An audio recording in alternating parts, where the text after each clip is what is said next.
This is your final warning. Earth's aggressive behavior, refusal to comply with Council regulations, and continued militarization of forbidden technologies shall not be tolerated. Submit to inspection or face consequences.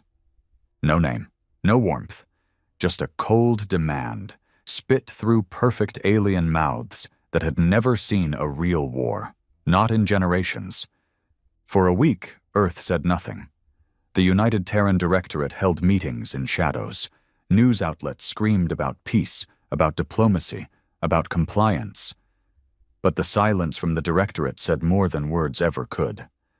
Then, on the 8th day, Earth responded. And every star listened. The response was delivered not through translators or diplomats, but by Commander Grant Maddox, a scarred veteran of the Martian insurgency, standing alone at the UN astral podium. His voice echoed across every galactic frequency, his face, flesh and steel, broadcast unfiltered. He didn't read from a script. We received your warning. Here's ours. We don't kneel, we don't forget, and we don't forgive threats. He leaned closer to the mic, steel-gray eyes locking with a dozen alien species watching from across the void. From this moment, Earth considers your transmission an act of hostility. You want compliance? Try taking it. He paused, the silence heavy. This is a declaration of war. The feed cut, not jammed, deliberately ended. What followed was chaos. The Council hadn't expected it. Earth was a Tier 2 civilization by their measures. Impressive, yes, but not a threat. Not something they feared. Just something they wanted under control. Like every other planet they'd bullied into submission. But Earth wasn't like the others. Earth remembered its history. Wars fought in trenches, in deserts, in shattered cities and frozen forests. Every generation of Earth had bled to build what stood now, and they weren't about to hand it over to a committee of smug aliens who'd never fired a bullet in anger. The first strike didn't come from the Council. It came from Earth. Within 48 hours, 3 border outposts belonging to the Council's observational command were wiped off the star map. No warning. No prisoners. Coordinated, silent strikes executed with surgical brutality. By the time Council fleets mobilized, Earth's Navy had already vanished. Ghost ships, cloaked drones, war platforms launched from the Kuiper Belt, scattering into deep space. Earth didn't fight like they expected. There were no grand confrontations, no heroic speeches on the bridge. There was only sabotage, subversion, annihilation. And at the center of it all, Commander Maddox, now Supreme Commander, directed the chaos from the UNS Hellstorm, the most powerful dreadnought Earth had ever built. And the Council knew his name. They called him the Butcher of Titan, though no human had ever confirmed what had happened there. Only that a Council fleet of 16 ships disappeared near Saturn's largest moon. Maddox had returned alone. The rest? The Council said it was a communications failure. Everyone else knew the truth. Now the Council was realizing too late that Earth had been preparing.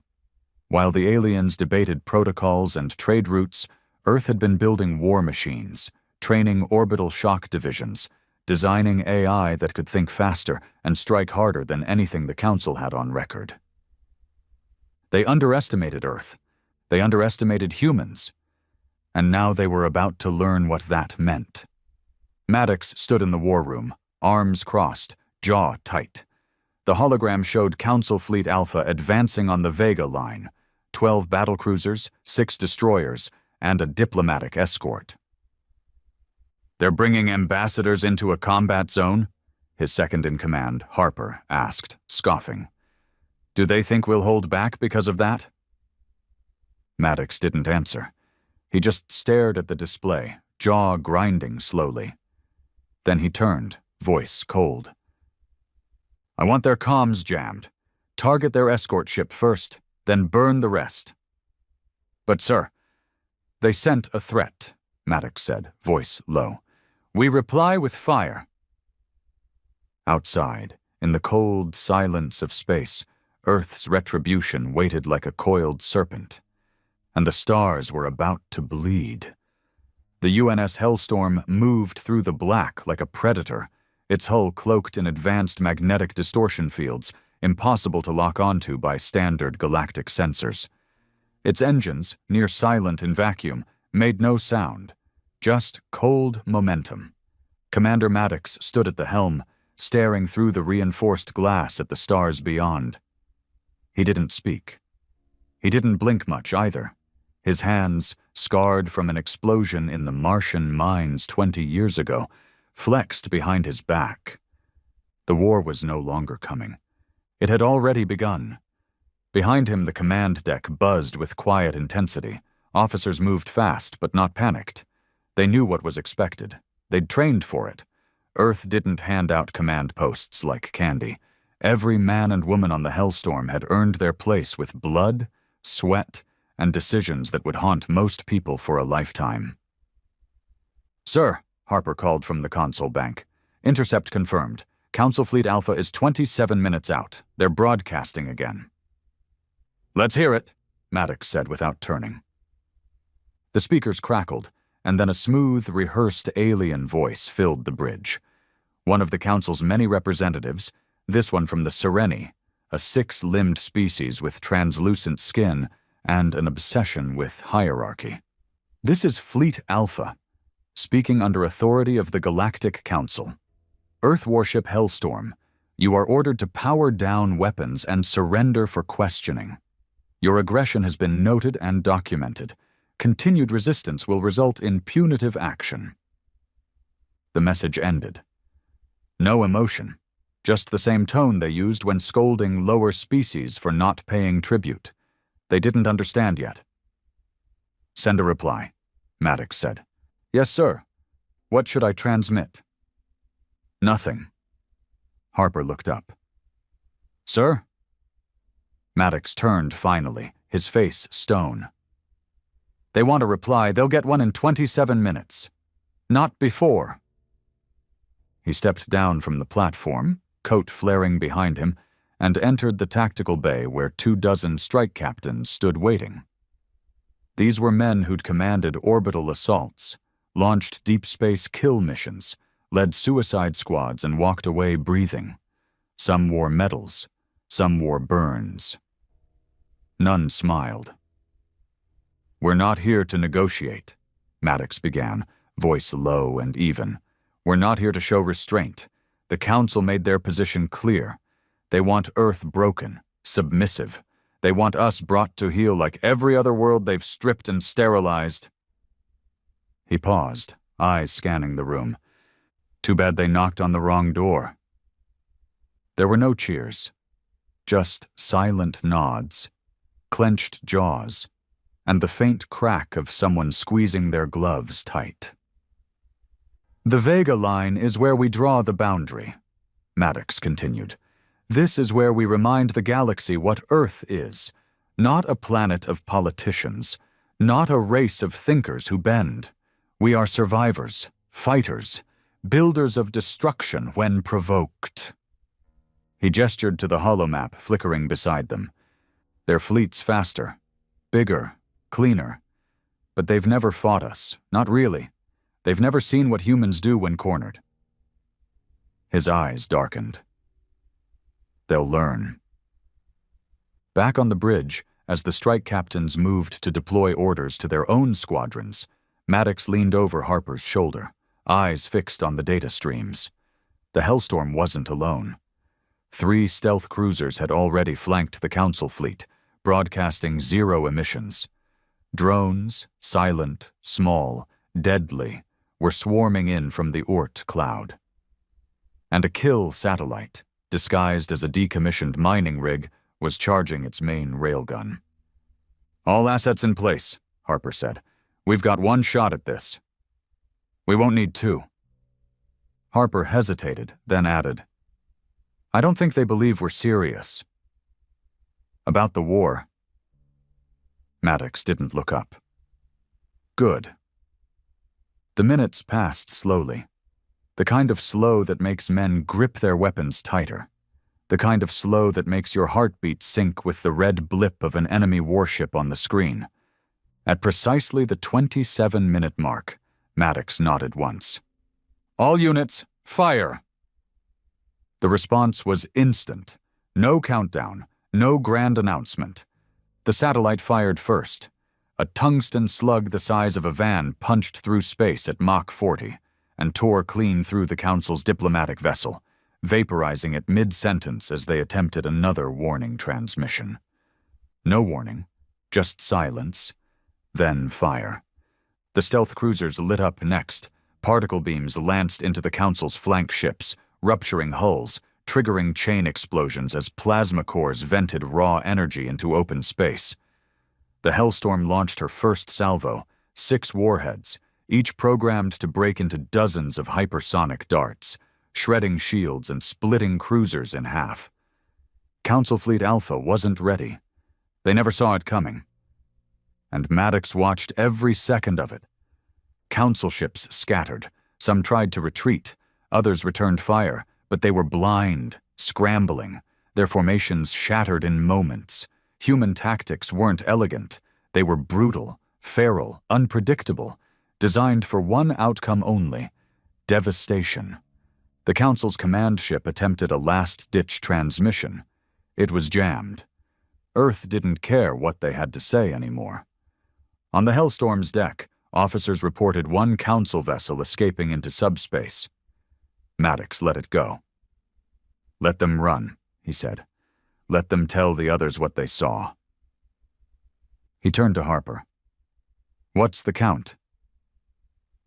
"Council fleet down to 3 partials. Rest destroyed. No human losses." Maddox exhaled. Not in relief. He expected nothing less. It was simply the breath of a man who now knew what came next. "They'll come harder next time," Harper said. "Bigger fleets. Full-scale war." "Good," Maddox said, voice dry. "It'll save us the trip." Across the stars, panic spread. Earth had broken that illusion in a single day, and the galaxy watched. Some races celebrated in secret, worlds long oppressed by Council doctrine, stripped of culture, dignity, or sovereignty. Others feared Earth now, wondering what kind of species would defy the galactic order so openly, so violently. But none understood yet. Not truly. Earth wasn't just rebelling. Earth was hunting, and Maddox had no intention of stopping with one fleet. In a classified bunker beneath the mountains of Patagonia, deep under Earth's crust, a meeting took place. No politicians, just warlords, directors of black programs, leaders of old-world militaries who'd been folded into the Terran Directorate after the unification. Maddox appeared by hollow. His image flickered in the cold light, but his words cut through. "We started this war. We end it on our terms. No retreats, no negotiations. The Council made their threat. Now they get to watch us dismantle their empire piece by piece." "What's the objective?" someone asked. Maddox didn't hesitate. "Victory." There was no need to explain what that meant. It didn't mean peace treaties or council seats. It meant the Council on their knees, or their ashes floating in the dark. The room fell quiet. Then came a question no one wanted to ask, but had to. "What if we lose?" Maddox's face hardened. "Then we make sure they remember what it cost to beat us, and they'll wish they hadn't."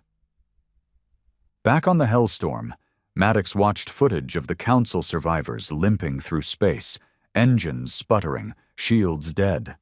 Some were already breaking apart from system damage. And yet, he didn't feel satisfaction. This wasn't about revenge. This was about showing the truth, that humans weren't a species to be managed or tolerated. They were to be feared. He tapped a secure console.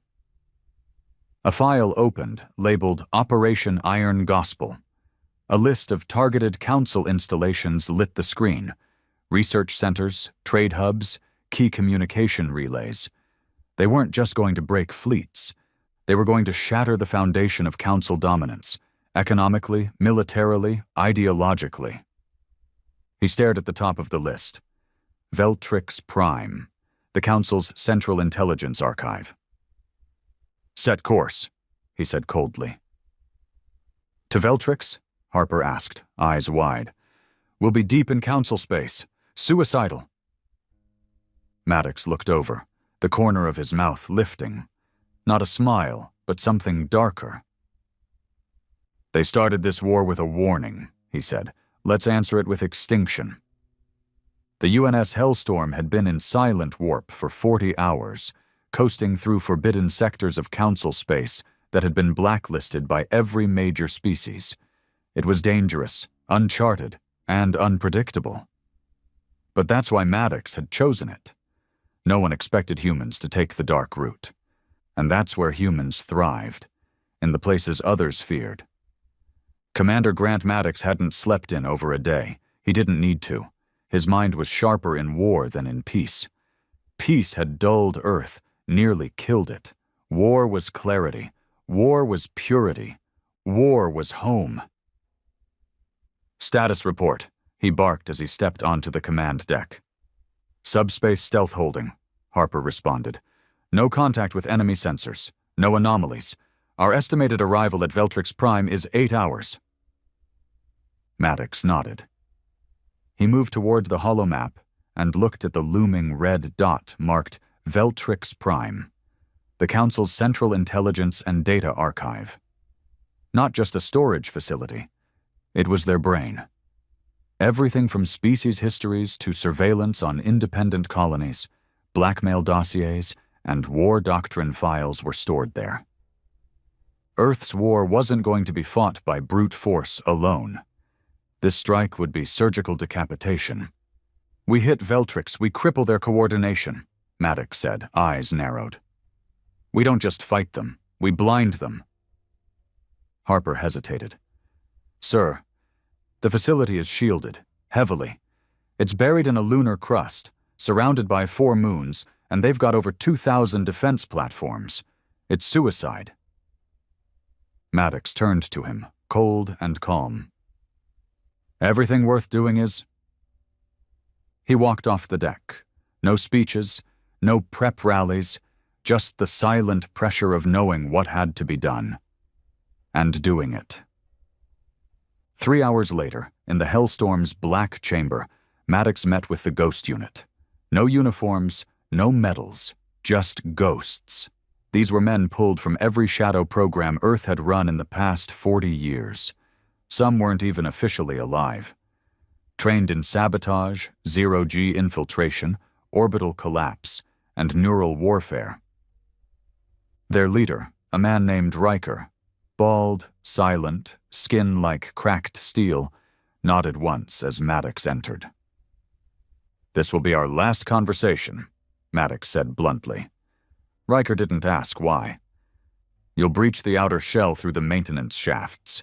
Use the Havoc seeds. Nothing traceable. Get in, download everything we can, and plant the virus. The exit window will be 90 seconds after the strike begins." Riker just stared at him. Then, "What about extraction?" "You won't be extracted," Maddox said. "You're staying until the core collapses. You knew that when you signed up." Riker nodded once. "About time?" There were no goodbyes. Ghost Unit didn't do farewells. They just vanished into the prep chamber and suited up. Within 20 minutes, they were inside a stealth drop pod, cradled in the Hellstorm's ventral bay, ready to be fired like a bullet at the enemy's skull.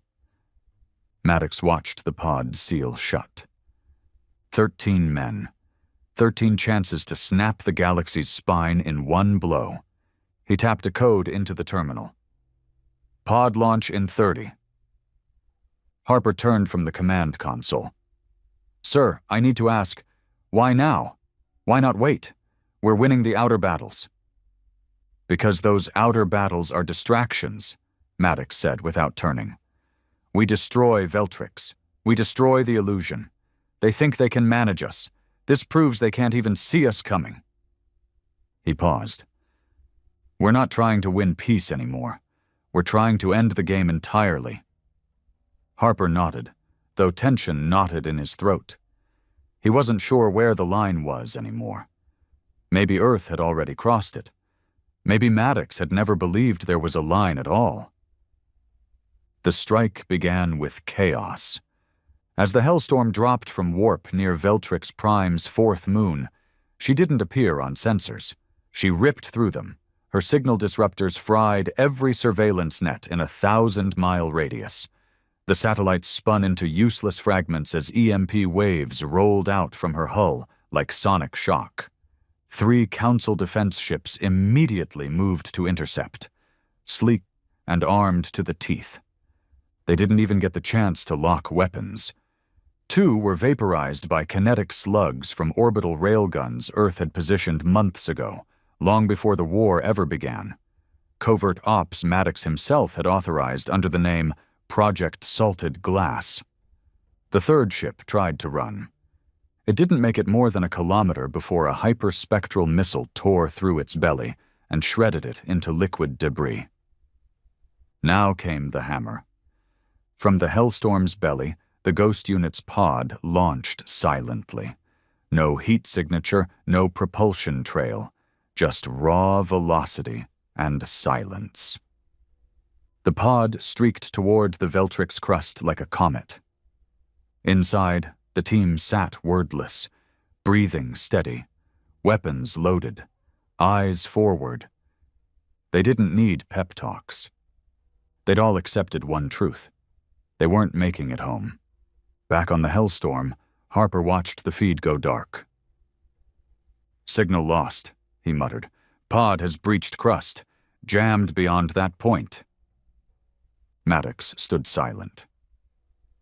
For a moment, the war paused, like even the universe was holding its breath. Inside Veltrix, alarms rang. The Council's inner security was in chaos. Their systems, designed for diplomacy, control, long-term strategy, weren't built for this kind of sudden, savage assault. When the Ghost Unit emerged from the shaft tunnels, they were already inside Level 3, deep in the archival stacks. The guards didn't stand a chance. The ghosts moved like shadows. No noise, no warning. In 7 minutes, they'd reached the inner vaults. And as Riker plugged the seed into the core terminal, his eyes caught the footage. Thousands of files about Earth, its leaders, its people, its psychology, its weaknesses. Everything the Council thought they understood. He smiled. "You don't know a damn thing," he muttered. Then he hit enter. The virus launched. Within seconds, the entire data hive started to collapse. First slowly, files corrupted, terminals crashing, then violently. The AI safeguarding the vaults triggered a failsafe, believing they were under a neural intrusion. It began the purge protocol. And that's when the ghosts detonated the havoc seeds. The entire facility shook. Lights failed. Gravity failed.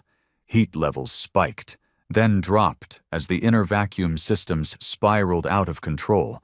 And in those final seconds, Riker stood in the wreckage, the virus still eating, and muttered, "Earth sends its regards." Then everything went black. On the Hellstorm, Harper turned to Maddox. "Core collapse confirmed. We lost contact with the ghosts." "They did their job," Maddox said flatly. "Now we do ours." "What's our move?" Maddox walked back to the deck window. He stared at the distant remains of Veltrix Prime as the moons began to shift from the gravitational disruption of the core collapse. "Now," he said, "we start breaking planets." Harper looked at him, eyes narrowing. "Is this still about the Council?" "No," Maddox said, voice a low growl. "This is about Earth's place in the galaxy. This is about making sure the next time anyone out there thinks about threatening us, They remember this day and decide to die quietly instead. He turned to the crew. Set a course for Council Central. You mean the core ring? Harper asked, stunned. We don't have authorization. We don't need it. That's not a battlefield. It's a political sanctuary. Not anymore, Maddox said. Now it's a target. In the Council's inner sanctum, news of Veltrix's fall hit like a solar flare. The high voice collapsed mid-sentence. Panicked councilors screamed for evacuation. Debates were abandoned, protocols thrown out. Whole species were suddenly reconsidering their allegiance. Earth hadn't just retaliated. They'd struck at the Council's brain. And the message was clear. You're not gods. You're not safe. And you're next.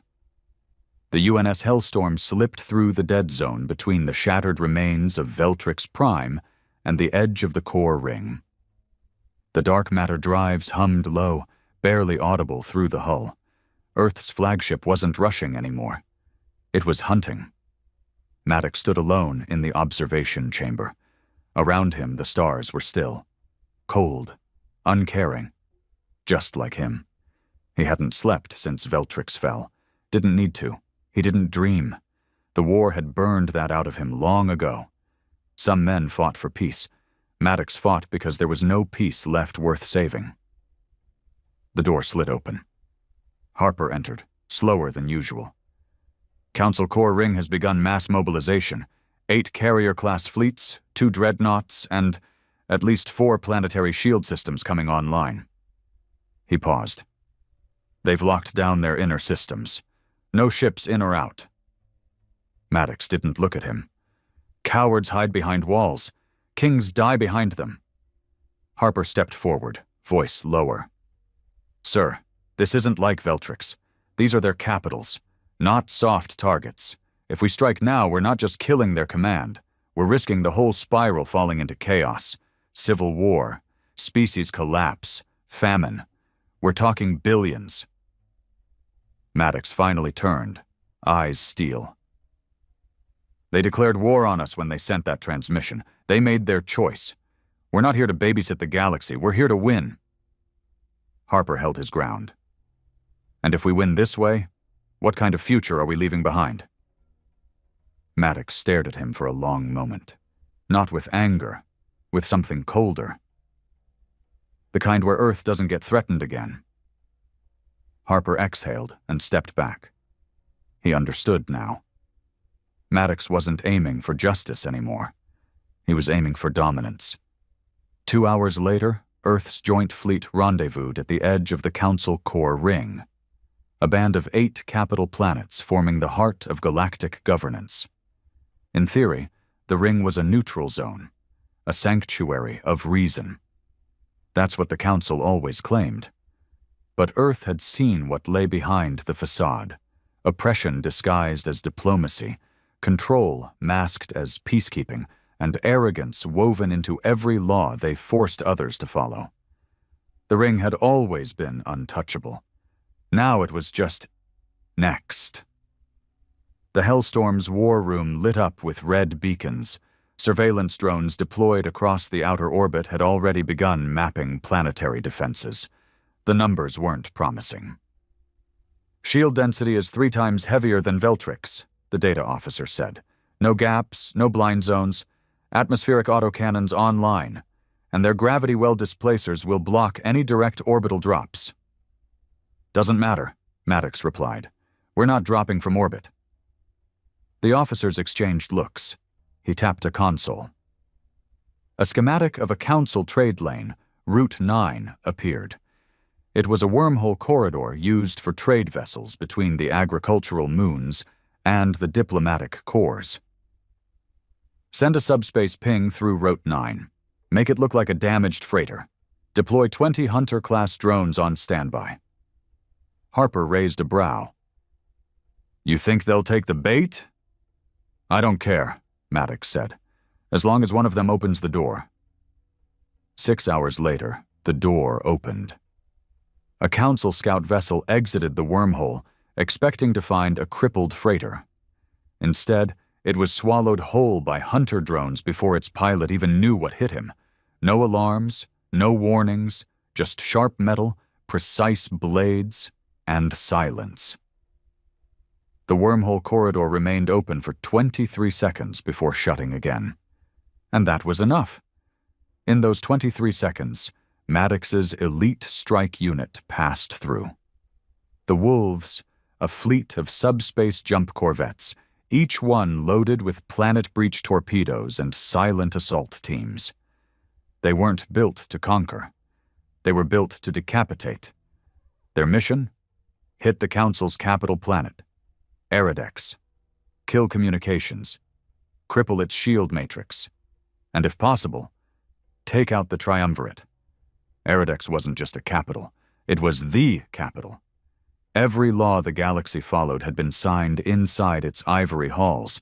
Every war, every embargo, every sanctioned purge of a rebellious colony. Eridex approved it all. The Wolves broke through its upper orbit like ghosts. Fast, clean, undetected. They deployed torpedoes into the crust, deep, bunker-busting warheads designed to shake command centers and make panic feel like an earthquake. On the surface, Eridex's citizens screamed, but they didn't fight. They'd never been taught how. Back on the Hellstorm, Harper stared at the live feeds coming in. They're not resisting. The civilians, they're evacuating, not defending. This isn't a battle, it's an execution. Maddox stepped beside him. Then let them run. You're going to flatten Eridex? Maddox didn't blink. I'm going to leave it as a message. He activated the Warpath command. 3 orbital railguns charged in sequence. Nuclear-tipped kinetic rods the length of skyscrapers, were aimed not at military bases but monuments. He was targeting symbols, the halls of order, the treaty bridge, the beacon tower, places that had stood for thousands of years, places that said, "The Council rules here." Maddox sent them to hell in 7 seconds. From orbit, it looked like a meteor storm. Light, fire, dust. And when the smoke cleared, Eridex didn't look like a capital anymore. It looked like another fallen world. Across the galaxy, Council systems spiraled into chaos. Delegations vanished. Allied species broke treaties. Entire militaries refused to deploy. For the first time in centuries, the galaxy realized the truth. Earth wasn't asking for a seat at the table. It was flipping the table and burning the room down. On the planet Daresh, where the Council's second intelligence branch had once flourished, local security forces mutinied and surrendered to an incoming Earth corvette without a single shot fired. On the gas moon, Serevi, 12 Council envoys were executed by their own guards, who claimed they refused to die for a dying empire. And in the diplomatic corps of Taurus, a banner was raised, black, bearing the insignia of Earth's Directorate, and underneath it the words, "We remember Veltrix." But not everyone celebrated. Back on Earth, deep inside the Terran Directorate command bunker in Alaska, not all voices agreed with Maddox's firestorm strategy. Not all leaders wanted total war. Admiral Creed, a war-hardened strategist and old rival of Maddox, sat in the cold room with 3 others, eyes fixed on the data pouring in. "He's winning," one of them whispered. "No," Creed growled. "He's destroying." They all fell silent. Creed leaned forward, staring at a still image of Eridex's destruction. "He's not trying to protect Earth anymore. He's trying to remake the galaxy." Someone asked, "Should we recall him?" Creed looked at them like they'd grown another head. "You recall Maddox," he said, "and he won't come back in cuffs. He'll come back with guns." On the Hellstorm, Maddox stood at the front of the command deck, watching as the core ring's remaining planets began to power down shields, one by one, not because they surrendered, but because their power grids were failing. Veltrix had held the knowledge. Eridex held the will. With both gone, the rest was just collapse. Harper approached him again.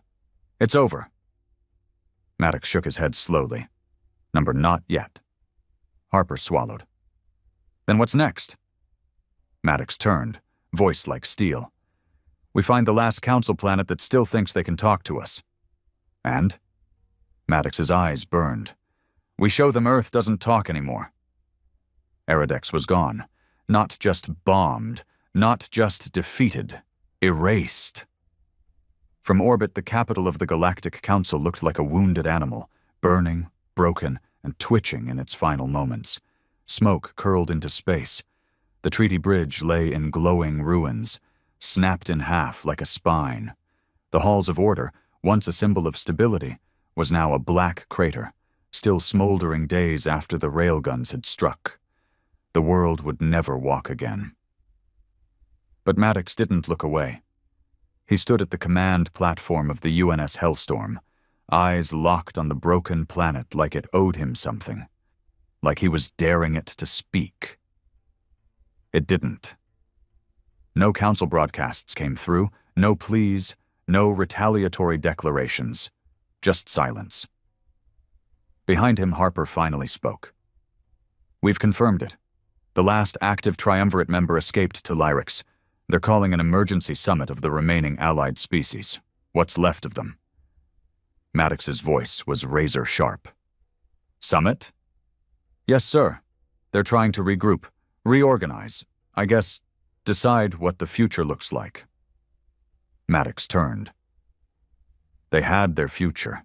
We gave it back to them. Burning." He stepped toward the map console and zoomed in on the Lyrix system. It was beautiful.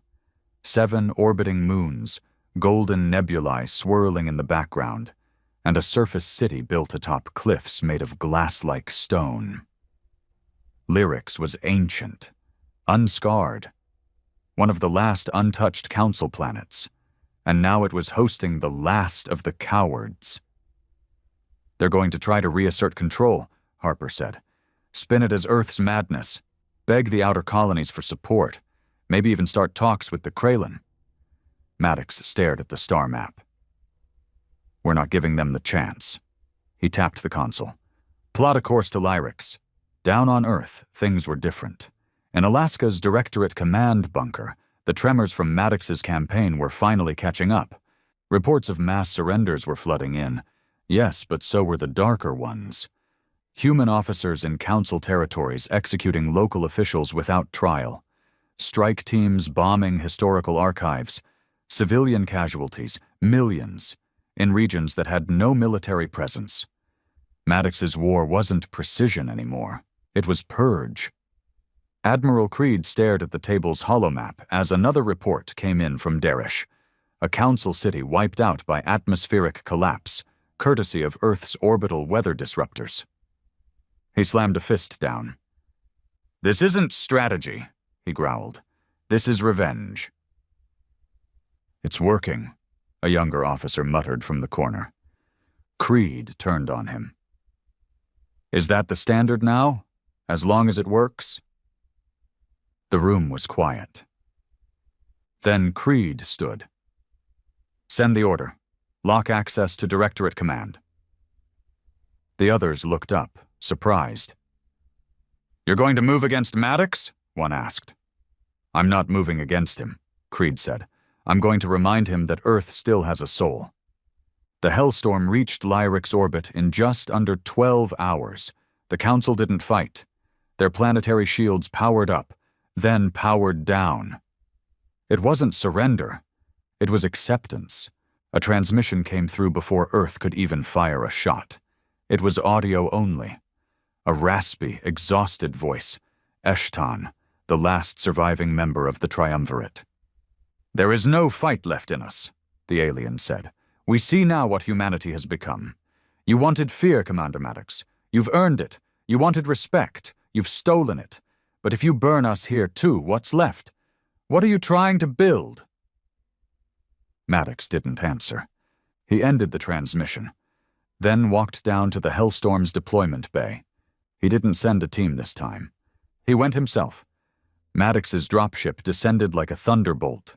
The skies over Lyrics cracked with sonic booms as his escort fleet broke atmosphere, circling above in silent intimidation. No weapons fired, no resistance. Lyrics had already died. It just hadn't fallen yet. When Maddox stepped onto the marble platform of the summit hall, the air was thick with tension. Alien leaders from a dozen species stood in robes, shaking in silence. Some tried to look dignified, others didn't bother. The smell of fear was universal. Eschaton stood at the center, his once proud frame now hunched, his ceremonial robes torn and frayed. He raised his trembling hands. "What now, human?" Maddox didn't blink. He walked straight up to him and said nothing. Instead, he reached into his coat and placed a data spike on the podium. "This," he said, voice steady, "is a list of every council atrocity Earth has documented over the past century. Forced famines, sterilization policies, black site erasures, genetic tampering, cultural annihilation." The room was still. "You'll transmit this to every system under council influence," Maddox continued. "You'll confess, publicly, under our banner. Every word I recorded will be spoken by your mouth." Eschaton whispered, "They'll tear us apart." "They should." "And if I refuse?" Maddox's eyes didn't flinch. "Then I flatten Lyrics while you're still speaking." Eschaton stared at him, eyes wet with terror. But he knew. Everyone did. This was the price of survival now. Not alliance, not loyalty, not peace. Obedience. The data spike was accepted. Transmission began. Across the galaxy, holoscreens lit up with the Council's own face reading a confession of sins so horrifying, entire colonies rebelled overnight. Old flags were torn down, new banners raised, Earth's banner, the Directorate's black insignia. Maddox didn't smile. He didn't feel pride. This wasn't about pride. It was about control. Hours later, as he stood aboard the Hellstorm once again, looking down at Lyrics, Harper approached. "You did it," he said quietly. "You broke them." Maddox was silent for a moment. Then, "They were already broken. I just removed the lie." Harper nodded slowly. "So, what now?"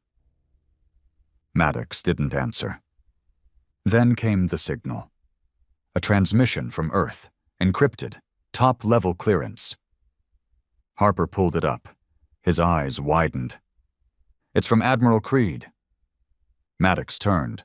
"He's locking the Directorate command. He's calling for emergency review. He's accusing you of overreach, of violating Article 9. He's ordering your recall." The deck fell quiet. Maddox said nothing for several seconds.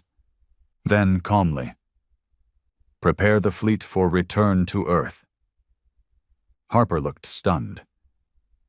"You're going back?" "Of course," Maddox said. "If Creed wants to talk, we'll talk." But something in Maddox's voice didn't sound like he was preparing for peace. And Harper knew it. Earth wasn't just coming back victorious. It was coming home with blood still on its boots. The UNS Hellstorm entered Earth's atmosphere under blackout protocol. No escort, no lights, no public arrival. Not a single welcome transmission from Directorate Command. The silence was louder than any orbital cannon fire Maddox had faced. Inside the warship, the crew moved quieter now. Tension pressed down on every man on board. They'd seen what Commander Maddox had done to the galaxy, and now, they weren't sure what he'd do to Earth. Or worse, what Earth would do to him. Harper stood at the primary display, eyes locked on the string of warnings from Alaska. Command Center status: locked. All external access denied by Admiral Creed. Emergency Civilian Oversight Council activated. Recall order issued. Commander Grant Maddox. He turned to Maddox, who stood silent as ever at the helm. They've declared you rogue, Harper said, voice low. They're calling what happened on Eridex a war crime. Maddox didn't react. Harper pressed, "They're preparing a tribunal. Admiral Creed is gathering the old council. They want you to step down, publicly. Submit to review. They say you're dangerous." Maddox's jaw tensed, eyes locked on Earth's slow spin outside the viewport. "After all we've done," Harper said, "this is how they thank us." "They're not thanking us," Maddox replied coldly. "They're afraid." He stepped away from the glass. They think they can put the fire back in the cage. 3 hours later, Maddox stepped off the Hellstorm and onto Terran soil for the first time in 4 years. No crowds, no banners, only the cold wind of the Alaskan plateau and a dozen black-armored soldiers standing between him and Directorate Command. At the front stood Admiral Creed. Still tall, still iron-backed. His uniform was crisp, but there was a hollowness in his face, like even he knew this confrontation was overdue. Maddox walked until the soldiers raised their weapons. Creed raised a hand, stopping them. "Maddox, Admiral, you're under review for Article 9 violations. You're to surrender your rank and command immediately." Maddox looked past him at the Directorate Tower. "You locked the place down." "Because you gave us no choice." "You think Earth's safe now?" Maddox said, stepping closer. "You think those council species will forget what we did just because we put out a few fires?" Creed didn't flinch. "I think we don't solve tyranny by becoming it." Maddox narrowed his eyes. "I didn't start this war, Creed. I finished it. You burned billions. I protected billions more." Creed stepped forward, jaw tight. "Number, you built an empire with blood and terror, and now you want to come home wearing a crown." Maddox's voice dropped to a growl. "We bled for this planet. We watched men choke in space to keep this place breathing. And now you want to take it back? You want to bury the cost because it makes you uncomfortable?" Creed snapped. "This isn't about comfort. It's about control." Maddox smiled coldly. "Exactly." Back inside Directorate Command, chaos was spreading. Not among the politicians, but among the soldiers. Maddox's name still carried weight. His victories had bought more loyalty than any flag. He didn't need propaganda. He had reputation. Outside the base, across Earth's major defense zones, whispers were turning into rumblings. Some called him a war criminal. Others, a savior. That night, in a secured hangar in East Africa, an encrypted message was broadcast to every branch of the Earth Military Command. The message was short. Maddox's face. One sentence. "The war isn't over until Earth owns the peace." It was all it took. Bases began going dark. Transports lifted off without orders. Subfleets unlinked from EarthNet and rerouted toward Alaska. Creed saw it happening in real time. "He's calling a loyalist uprising," one aide shouted. "No," Creed muttered. "He's calling for a new Earth." Maddox didn't storm the tower. He waited. Let the message spread. Let the weight of what he'd done out there settle on the home front. Let people remember that while Earth had sat behind walls, he had taken the fire to the stars. By sunrise, 4 entire orbital divisions had declared support for Maddox. By noon, 10 more had gone silent, refusing to respond to Creed's command. By nightfall, the outer colonies began broadcasting their allegiance to Maddox, begging him not to surrender. In the depths of Directorate Command, Creed stared at the final report. Maddox has over 50% of Terran military assets under unofficial control. If he marches on command, there will be civil war. He stood slowly. "I need to speak to him. Alone."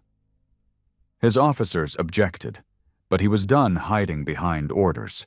They met again that night. Inside a neutral zone, a former UN bunker from the pre-unification wars.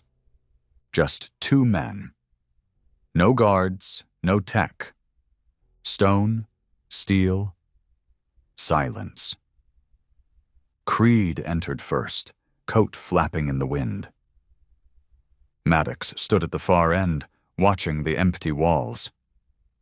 "You made yourself a myth," Creed said. "No," Maddox said without turning. "The galaxy made me a monster. I just learned to control it." Creed exhaled, walking closer. "You're not the man I remember. I'm not the man Earth needed during peace. I'm the man it needed during war." Creed's voice cracked just slightly. "What about now? What does it need now?" Maddox finally turned. And for the first time, there was something in his eyes that wasn't fury or resolve. It was conflict. Creed stepped closer. "You don't have to burn it all down, Grant." Maddox looked him in the eye. "I already did." For 10 seconds, neither spoke. Then Creed nodded once. "I won't stand in your way." Maddox didn't nod back. He just walked past him, out of the bunker, and into history. The next day, the Directorate Council was dissolved. Maddox did not seize power with guns. He didn't need to. The people gave it to him. The soldiers cheered. The colonies aligned. Earth didn't elect him. They surrendered to him, willingly. There was no coup. There was only inevitability. And just like that, the war hero who had once answered a threat with fire now ruled the planet that had sent him to burn. The banners changed overnight. Where the Terran Directorate flag once hung, now flew a sharper emblem. Black steel wings surrounding a blood-red circle, the mark of the Sovereign Earth Command. Maddox never gave a speech. He never claimed a throne. He just occupied the silence left behind after the Council collapsed and Earth surrendered to its own fear. There was no formal announcement, no press conference. He simply stepped into the vacuum of leadership, and nobody had the courage to ask him to step back out. In every capital across Earth, from the spires of New Shanghai to the buried metros of free Europa, his image flickered on the hollow screens. Unreadable eyes, voice always clipped, promises never grandiose, just cold, hard truths. "We aren't in peace. We're in control." That was all he said. And that was enough. Within weeks, Earth's military underwent complete restructuring. Old loyalties were burned. New ones were sworn. Every general who hesitated was reassigned or vanished. Officers who had resisted Maddox's wartime orders found themselves posted in dead sectors with no power, no comms, and no command. Civilian oversight councils were quietly disbanded, their archives deleted. No riots broke out, because most of them were already gone by the time the people even knew they existed. By the end of the first month, Earth had become what the Council had always feared it would. A unified species, under one voice, with nothing left to fear, and nothing holding it back. But in the ashes of order, rebellion always flickers. And deep beneath the Atlantic, in an old maintenance level of a decommissioned orbital railgate, it burned quietly. She was no soldier. Not anymore. But Lieutenant Maeva Halden had once served under Maddox in the Martian insurgency. She remembered him before the black coats and the red insignia, before the speeches and strikes. She remembered a man who fought for survival, not for domination. Now he sat on a throne of bones, and she wasn't going to let it stand. Around her, a group of dissidents, former officers, outlaw techs, a few hardened civilians, gathered over flickering terminals, parsing every detail of the Directorate's newest systems. New defense grids, civilian ID algorithms, drone patrol rotations. The Resistance didn't have ships. They didn't have armies. But they had something else. The one weapon Maddox couldn't see coming. They had the truth. Back in the Sovereign Command Tower, Harper walked alongside Maddox, watching as engineers installed new biometric locks and automated defense arrays. "You've stabilized most of the colonies," Harper reported. "Lyra 4 pledged allegiance yesterday, and Titan's population finally stopped protesting the food taxes." Maddox said nothing. He studied the build schematics in front of him with surgical coldness. "But there's something else," Harper added, lowering his voice. "A leak." Maddox's eyes flicked toward him. Harper swallowed. "Old files, video logs from Veltrix, the Ghost Unit's final broadcast. Someone recovered the deleted cache. They're spreading it." "What does it show?" Harper paused. "It shows Riker, saying they were ordered to die. It shows that we pulled the plug before extraction, that you never planned to bring them home." Maddox didn't blink. "I didn't." Harper stared at him. "It's going viral." Maddox turned away. "Let them watch. Let them see what this piece costs." Harper pressed, quieter now. "But they're calling you a murderer, a traitor.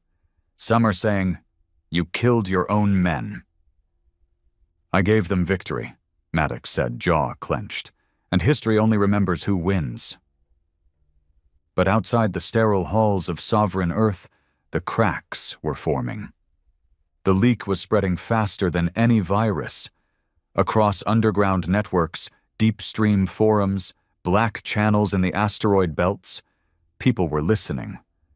Riker's face, Riker's voice, his blood-covered helmet shaking as he shouted into the last uplink. He knew, he always knew. We weren't coming back. Maddox called this sacrifice, but it was a cover-up. They wanted us dead because we knew too much, because we were the only ones who saw the truth. Veltrix wasn't justice, it was cleansing. The words echoed like a hammer against Maddox's pristine armor. In the Atlantic bunker, Maeva watched the playback again, fists clenched. She turned to the others. "We get this into the colonies." "They'll block it," one said. "Not if we go through the old trade relays. They've been decommissioned, but the signal lines still run under the southern ring. We jack in. We loop the signal through all the outer colonies and the trade moons in the Vega corridor." One of the techs nodded. "We can patch it through every non-aligned station." Maeva looked up. "Then we light the fire." 3 days later, chaos exploded across the fringes of Earth's control. Minor colonies began refusing supply shipments. Pirate broadcasts jammed the Sovereign frequency. A destroyer from the 9th Terran Fleet outright defected, jamming Riker's broadcast on loop from its main comms tower. "He left us to die. He burns what he can't control." Maddox watched it all unfold from the war room. He didn't blink. He just stared at the tactical display while red zones began to bloom on Earth's influence map like spreading blood. Harper paced behind him. "If we let this grow, we're going to lose control of the outer systems. People are believing it." "Then we burn the outer systems," Maddox said. Harper stopped. "You're not serious." Maddox turned slowly. "I told you, we're not trying to win a popularity contest. We're securing humanity's place in the galaxy. This isn't about opinion. It's about obedience." Harper's mouth opened, then shut. He had no response. Hours later, Earth deployed Protocol Obsidian, a classified purge command buried deep inside the pre-war Black archives. It authorized the erasure of any rogue communication network, station, or ship deemed a threat to Terran security. No trials, no warnings, just deletion. Satellites fired on their own colonies. Civilian relays exploded mid-transmission. On Mars outposts, drones marched through settlements, tearing out transmission dishes and torching broadcast towers. Harper watched the reports roll in like a storm. Civilian deaths, unconfirmed. Infrastructure loss, extreme. Rebellion status, silenced. For now, he turned to Maddox. This isn't war anymore. Maddox stared at the screen. Number, it's control. But he didn't see what came next.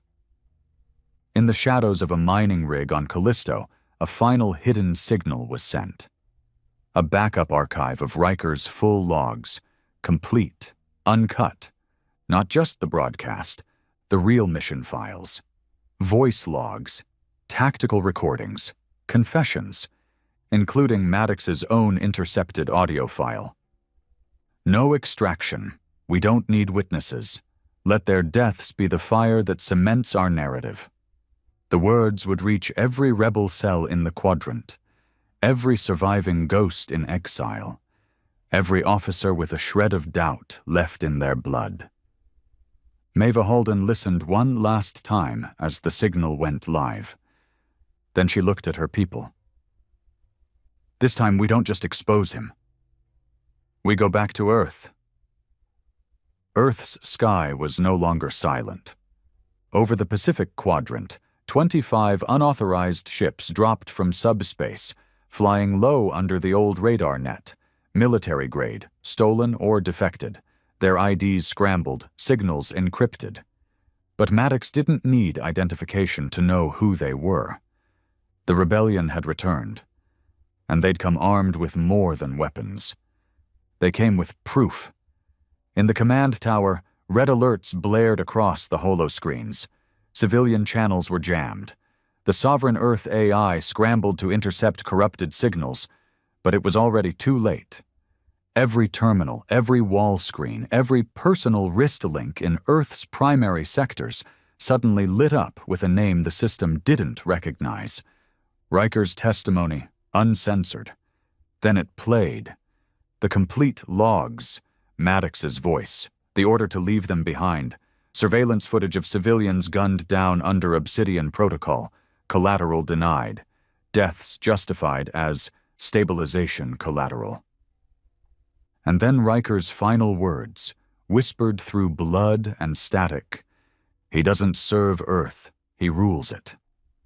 Within 10 minutes, 6 orbital defense stations powered down.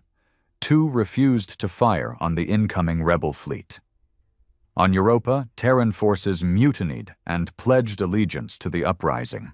Even some high command officers from within the Directorate vanished from their posts. Earth's armor didn't crack. It shattered.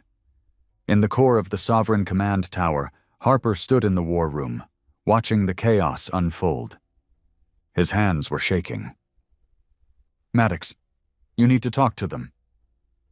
The commander stood silent, staring at the fractured map. Rebellion symbols flared red across Earth and the outer colonies. His grip on power, the most brutal and absolute the planet had ever seen, was slipping. He turned slowly to Harper. Send the strike order. Harper's eyes widened. Strike who? Rebel fleet. Every ship over Earth's airspace. I don't care if they're broadcasting truth, lies, or peace proposals. Wipe them out. Harper didn't move. I said, no. The room froze. Maddox stepped closer. What did you say? Harper's voice was quiet, measured, but the fear was gone. I won't follow that order. You swore loyalty. I swore to defend Earth, not burn it just to keep you on a throne made of silence. Maddox's face twitched, just barely, a fracture in the stone. Then he spoke, quieter than ever. Then you've chosen your side. I have, Harper said, and I'm not alone. Outside, the UNS Hellstorm, still parked in low orbit, came alive. Not under Maddox's hand. Its captain, once a loyal student of Maddox's military doctrine, had received the full broadcast, the logs, the truth, the betrayal. He made the call himself. The flagship that had once led Earth's vengeance campaign began turning its guns toward Earth itself. A silent warning. Step down, or we finish this the hard way. In the Atlantic rebel ship, Nadir, Maeva Halden watched the signal lock as Earth's defense systems stuttered, then backed off. The mutiny had worked. She turned to her crew. "We land now." They dropped into the no-fly zone above Alaska, bypassed outer defenses, and crashed into Sovereign Tower's perimeter in a thunderstorm of scorched metal and EMP flares. Doors blew open, rebels stormed in, but they didn't fire. They didn't need to. Half the Sovereign troops dropped their weapons when they saw who led the charge. The name on Maeva's chest plate. Halden. A name no one had spoken in 4 years. One Maddox had buried along with every other voice of dissent. Now it was marching through the front gates. Maddox watched from the tower's upper balcony as the perimeter collapsed. He didn't move. Didn't call for backup. Didn't shout orders. He knew it was over. He walked into the center of the command floor, staring at the holographic globe of Earth, his Earth, that now pulsed with flickering rebellion. Then the doors opened. Maeva stood at the threshold. She wasn't dressed like a soldier. No medals, no armor, just a dark coat, soaked in rain, and a glare that cut through the steel. The same woman who once stood beside him on Martian soil, bleeding and swearing that Earth would never fall again. Now she looked at him like he was the very thing she swore to fight. Maddox didn't blink. "So," he said, "you made it home." She stepped in. "You took home and turned it into a weapon." He tilted his head. "You think I wanted this? You think I liked sending Riker to die? You think I liked sacrificing men who would have followed me to hell?" Maeva didn't answer. Maddox stepped forward, voice cold, clipped, but cracked around the edges. "I didn't become this because I wanted to rule. I became this because I was the only one who had the spine to protect Earth when everyone else wanted to negotiate with the galaxy." Maeva stared at him. "You didn't protect Earth. You remade it in your image, and now it's falling apart." "I kept it alive," he growled. "At any cost." "At every cost," she snapped. "You broke the galaxy, and now you've broken us too." They stared at each other, frozen in time. Thunder cracked above them. The walls shook as rebel forces seized the upper levels. Maddox's jaw tensed. "I could kill you right now." Maeva didn't flinch. "Try." But he didn't move. Because somewhere deep inside, even he knew, she was already the one with the weapon. The truth. And that was the one thing he couldn't shoot. He walked slowly toward the window, looking out at the falling rain and the glowing skyline. The rebellion had not come with missiles. It had come with memories. And Earth, tired of violence, had finally remembered what it meant to choose. "You're here to arrest me?" he said softly. Maeva lowered her eyes. "No." "Then what?" "To end this, with dignity, before someone else does it with your blood." A long silence. Then Maddox turned back to her. Something in his face was finally tired. Not defeated, but tired. Dignity? He repeated it like it was a word from a foreign language. "I left that on Titan." He walked to the command console, slowly, entered a key code. The holograms vanished, all security systems powered down. No fight, no resistance, just surrender. He looked at her. "It ends here, then."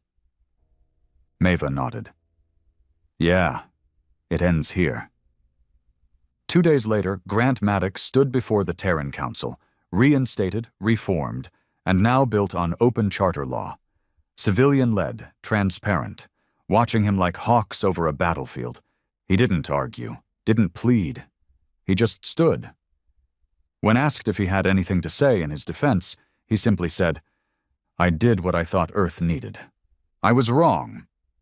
The tribunal didn't sentence him to death. They didn't make him a martyr. They sentenced him to exile, stripped of rank, identity, authority.